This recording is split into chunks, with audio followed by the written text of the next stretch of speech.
Morning সকলোকে পুনৰ নতুন এটা ভিডিঅ'লৈ স্বাগতম জনাইছোঁ আৰু আজি দিনটো এনেকৈ ষ্টাৰ্ট কৰিছোঁ। আশা কৰোঁ সকলোৱে শেষলৈকে ভিডিঅ'টো চাই থাকিব। বৰ বিশেষ নাই আৰু কইনা চলাই ৰন্ধা বঢ়া এইবিলাকে দি থাকিব লাগিব। ইয়াততো আৰু তেনেকৈ মানুহজনে ডিউটিতে থাকে, গতিকে ক'তনো ইমান ঘূৰা ফুৰা হ'ব। গতিকে কুকিং ভিডিঅ'ই আৰু হয়নে, তথাপিও আশা কৰোঁ সকলোৱে শেষলৈকে চাব আৰু মৰম দিব। ঠিক আছে, ভিডিঅ'টো ষ্টাৰ্ট কৰিছোঁহে, কিন্তু কি দিম কি নিদিম সেইটোৱে ভাবি পোৱা নাই এতিয়ালৈকে। তথাপিও ষ্টাৰ্ট কৰিছোঁ যিহেতু শেষটো কৰিবই লাগিব, গতিকে শেষলৈকে চাই থাকিব।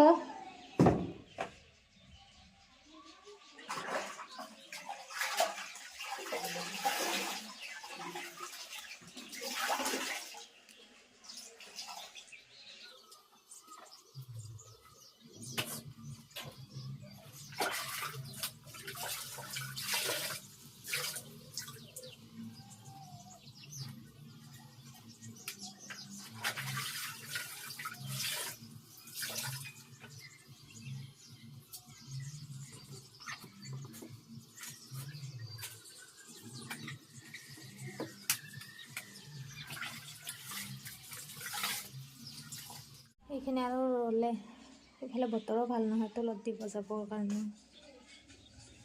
অলপ এতিয়াহে ৰ'দটো ওলাইছে, 10টা বাজিয়ে গ'ল। তো সোমাই গ'লোঁ পাকঘৰ। এতিয়া খানা বনোৱাৰ কাৰণে যোগাৰ কৰি আছোঁ। তাকে কি বনাওঁ চালোঁ। চব্জিটো বহুতেই আছে, চবখিনি মানে কেঁচা চব্জি যে সোনকালে বেয়া হৈ যাব ধৰে, সেইকাৰণে ফটাফট খাই শেষ কৰিব লাগে। আৰু বহুত দিন হ'লে মানে যিটো সোৱাদ থাকে সেইটো সোৱাদ নোহোৱা হৈ যায় বহুত দিন হ'লে।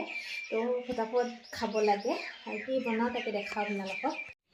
চজিনা বেহৰ নিদিয়াকৈ খাব মন গৈ আছে, ভাবিছোঁ এয়া সৰু আলুৰ লগতে বনাওঁ। বেলেগ একো মা মছলা নিদিওঁ, আদা নহৰু পিঁয়াজ এনেকৈ দিম। আৰু এইটো কি কচু চিনি পাইছেনে বাৰু? এইটো আমাৰ ফালে মান কচু কওঁ। ঘৰৰ পৰা লৈ আহিছিলোঁ। আৰু এইফালে মান কচুৰ লগত চাটনি বনাবৰ কাৰণে পদিনা লৈ আহিছোঁ, আৰু দাইলতো দিম ভাবিছোঁ। তাকে আৰু বনাওঁ আৰু।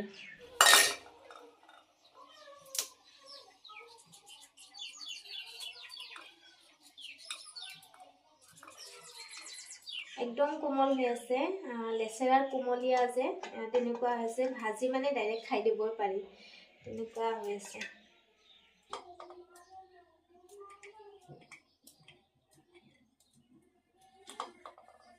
আৰু এয়া দেখিছেনে উৰহিখিনিও ধুনীয়া হৈ আছে। এই দুদিনমান গ'লে সেই হৈছে আৰু লেৰেলা পৰিলে, এতিয়া মানে ভাল হৈ আছে। এইটো টাইমতে নাখালে একদম খাবই ভাল নালাগিব, সেইকাৰণে এও সৰু আৰু একেলগে চব্জিবোৰ আনিলেও দিগদাৰ, নানিলেও দিগদাৰ।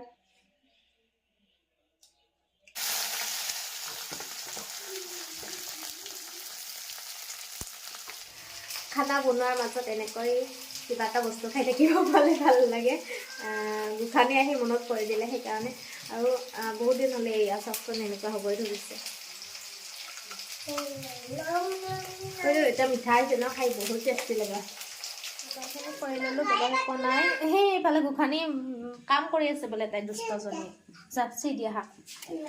আলু, চজিনা, পিঁয়াজ, আদা নহৰু আৰু গোটা জিৰাখিনি অকণমান থেতেলি দিছোঁ, গোন্ধটো ধুনীয়া আহে। তেলনিত দি দিলে, তেলখিনি মানে গৰম হ'লে দি দিলে ভাল হয়। আৰু শুকান জলকীয়াটো মই আনিব পাহৰি থাকোঁ, কাৰণে এইটোকে লৈছোঁ। আৰু ইফালে উৰহি ফ্ৰাই হৈ গ'ল।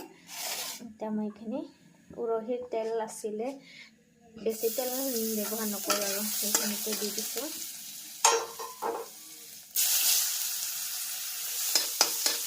আৰু তাৰপাছতে এয়া আলুখিনি দি লওঁ, জলকীয়াটো দিব থাকিব। এতিয়া নিমখ দি দিছোঁ। তাৰপিছতে এয়া চজিনাখিনিও দিলোঁ, আদা নহৰুখিনিও দি দিলোঁ। গোসাঁনী একদম মানে মাথা নষ্ট কৰি দিওঁ। তাইৰ কথাই বেছি হয়, মই ভিডিঅ' কৰিবলৈ লৈ। বেলেগ মছলা নিদিওঁ, হালধি দিলোঁ আৰু নাই। এতিয়া চজিনা ধুনীয়াকৈ পানী দিছোঁ। এইফালে এয়া কচু চাটনি বনাবৰ কাৰণে জলকীয়া, পদিনা, ধনিয়া আৰু নহৰু, ইফালে কচু আৰু নিমখ দি দিম। আৰু একো নিদিওঁ, সেই এইখিনি বাহিৰে খাবলৈ ইমান টেষ্টি হয়।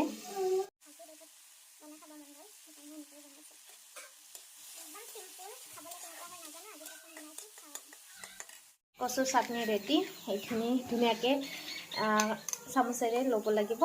মই একদম পিচি উঠিয়ে দেখাইছোঁ আপোনালোকক, আৰু খাবলৈ ইমান টেষ্টি হয় কচু চাটনিখন, মানে বেলেগ একো নালাগে আৰু ভাতৰ লগত। এইখিনিৰে একাহী ভাত খাব পাৰিব। আৰু ইফালে এয়া চজিনা আলু ভাজি টাইপত বনাইছোঁ, সেয়া হৈ গ'ল। আৰু এইফালে ভাত বহাই দিছোঁ। আহিলোঁ দেই ৰাইজ, এতিয়া ভাত খাব লাগে আৰু বহুত বাঢ়িছোঁ। দুপৰীয়া থালিখন ৰেডি। ভাবিলোঁ এবাৰ ধুনীয়াকৈ দেখাই দিওঁ। এয়া মাংসখিনি কিন্তু এতিয়া বনোৱা নহয় দেই, ৰাতিৰে আছিলে, গৰম কৰি থৈ দিছিলোঁ। তাৰপিছতে দাইলত কচু দিছোঁ, আৰু এয়া কচু চাটনি দেখাইছোঁ কি কি দিছোঁ। ইফালে উৰহি ভাজি আৰু এয়া চজিনা আলু ভাজি ধুনীয়াকৈ এতিয়া খাব লৈছোঁ। সেয়া মানুহজনৰ কাৰণে ৰেডি কৰিলোঁ। মানুহজন আৰু গোসাঁনী এখনতে খাব, আৰু ইফালে মোৰ কাৰণে ৰেডি কৰি আছোঁ। আশা কৰোঁ আপোনালোকে মোৰ কুকিং ভিডিঅ'টো চাই ভাল পাইছে, আৰু শেষলৈকে চোৱাৰ বাবে বহুত বহুত ধন্যবাদ সকলোলৈ। নেক্সট ভিডিঅ'ত আকৌ লগ পাম, তেতিয়ালৈকে সকলোৱে ভালে কুশলে থাকক। Bye bye.